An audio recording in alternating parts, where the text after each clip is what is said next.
mayam ngasido aido farm chatpa kuikre bako purichu adu kaino nan aina kui khra kuiba matam aina farm lau leibak gumba amot palaw tholaga ai pochai tharaga hanjang napi phajarakpa gane ulake haibu ko hujik tu phajakre bako ai su kuikre loina phajaram khre badu ki ngasidu hanjang chaba yabo hoidu khra hek khrani bako kari kriya khra haibu dai horen ulake bako aduga asi do machu ne bako ekhoi do yaingang hair budu adune ba adu thare asi yaingang gi la tangkhai mutum badum khra khra koi khoina dum kraisra chaba yabo kan shem laga chanai gi dama ko yam chawna thadra su khaji khaji khabne bako khoina adu asi du napi lauthok pige bako ngasi du lauthok laga horen hanjang do kri kri chaba yaba lei khobra habdu ai utpige bako hujik nong yam tai khoi khundu ko adugi asi napi lauthok ko do yeng sekra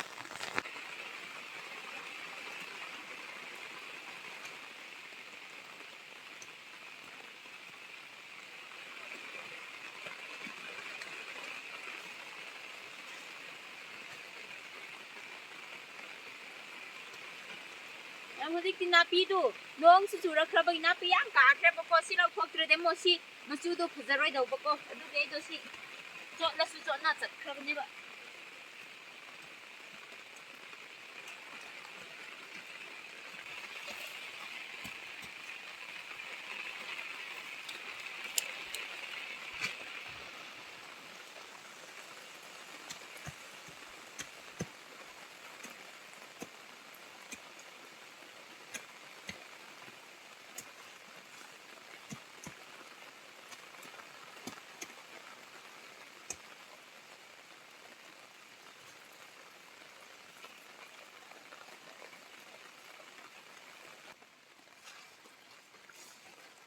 pochai sing du loina pharaga leiram khre loina ma asin napi su phajaram khre bako nong chu khre bagi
sto mem nong tabu du ko asi tangkhai di chot pa ho ke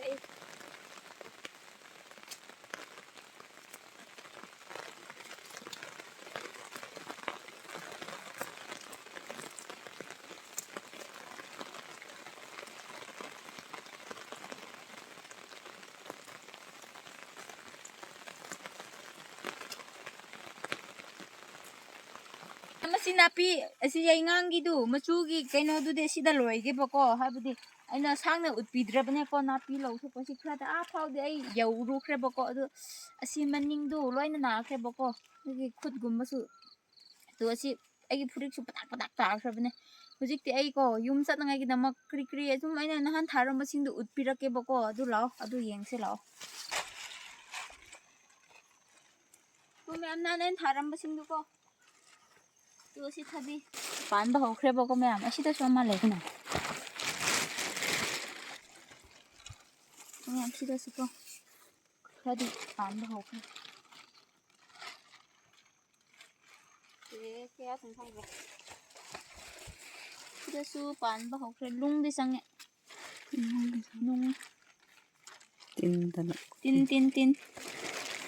na mo si su lai re da ko me am to me am sina ginger oire bu ko khoi di yam na di tha de ko adu kaino to bu gi ne khaji ko tha ba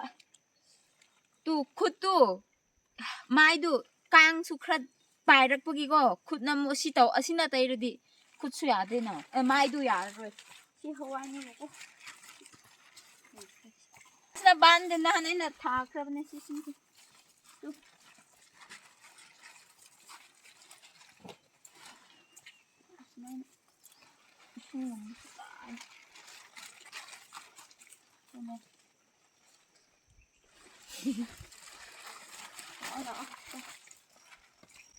तुम्हें मसी खंगब्रा loan बा हाइबदुको मोर तौबदु मनम याम नुंसी हनबदु याम नुंसी fishy लेरा इना नान थारम खरबगी को आइना उतपी खरबनेबा पोतैदु सुमान फजखरे हाइबदुको तो सिना नापाकपिने बको मे खजिक खजिक थाबने केसु ला सिना असी चाउद्री बको नापी असी तो मैम सिना खामेन होय को सिना ब्राउन एप्पल ने बस याम थुमबदु चाब्रा चादब याम फजखरे सि सब वो सिना हवाई गी लो अदुम मचा मचा को ताना गी दम फकदम आइगी मनिंगी पाइना बदुदि येंगो सि हवाई लेखरे सिना बान लेखरे आदा मोरक मचा मचा थाय हौरी बको तो सिसुन हवाई ने तो हमको हवाई लेरे दुगा सिना मोरक मचा सिसु पा लै सातखरे सिसु पानबा हौखने बको तो आदा फाउ सुम लै तो सियो ngasai नाइबदु टिकटादु ए लोन बा हाइबदु अर बुयु तुमे लाय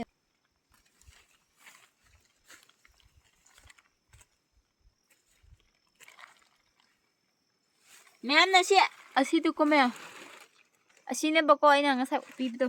नहान आइना पोचाइ थाबसिंदु अतैदसु पिजाबियो हाइबसु यावेना को दुगे आइदो हायंग दुम कनादरा दुम पी दुम चानगे कि दमकसु पिबिगे बको सिगुमदु मोय थादबो होइदुको असिदो हवाई मखागी दो ओइना हेक पी खिगे बको हाइबदि मागी मनुंगदा लैख्रबदुदि कैनो तवेना को अदुम फजबदो ngamनरोय बदुना सि मनुंगिदो हाना फोइ खिगे बको मे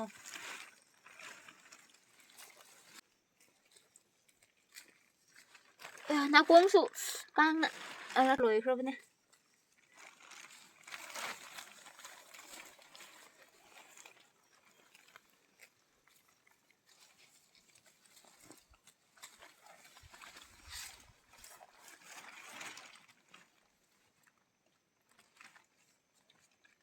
नोंसु ताबगिको खरे हाइसरा कांगसु याम थोकपगी एइदु नाप नोंग चुबगा कांग थोकपगा तौबगी नाकोंगुमसु लोइन चाख्रे माना कांगनु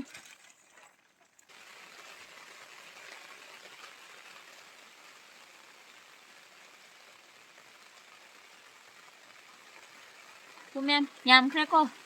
तु नोंग से सुरख्रे सिने बको दुगा Si sanam suai. Aidi ko morong men pada ko si kum hap tu yang pame bako aduna sisu aidi sido.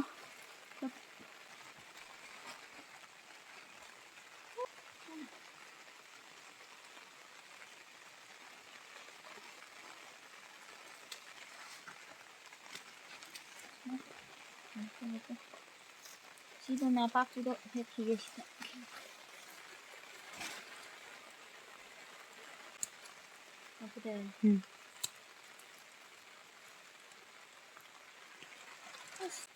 Mẹ tu nong chú bagi moti moslai ai kira motli sali tau eh bako debu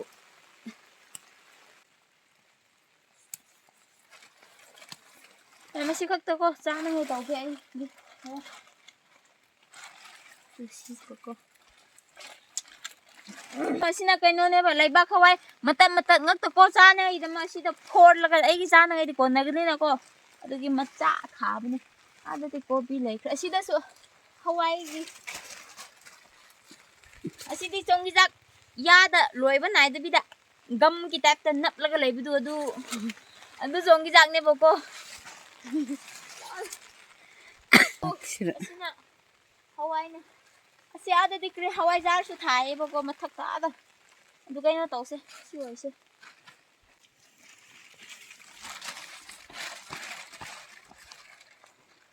khangrau su leibak ta lei hoga dau ba khachik tang oi khre bidi cái gì thấp người khu chot pagi ko leibak na jing ba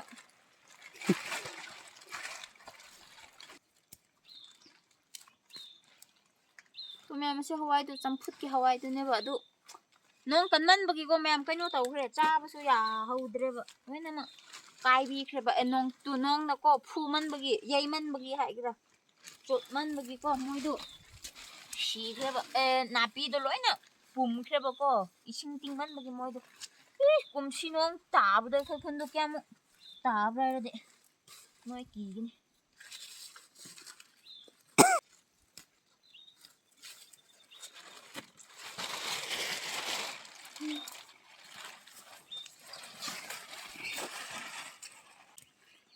nong ta man bagi ko mem kai no tau bi khre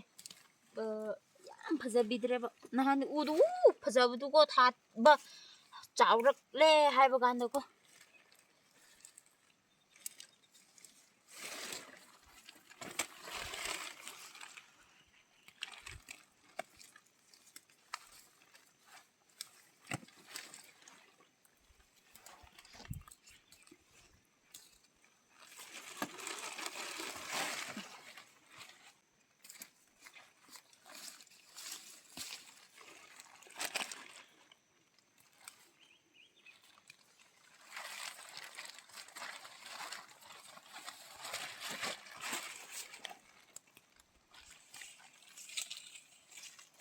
nam huzik khajik tang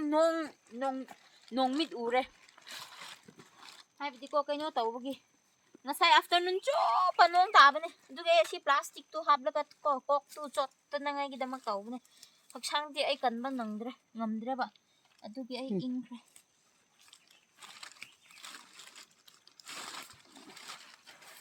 hawai hek bagi khut khra di khut man khre ngasai di wi leibak na yom bi bane ki khut tu yare koi mi ahum khak tane sa ni dam ko nongma adum hayeng amuk chak laga mo hekpa tau ge bako me jus ut ni nong le ha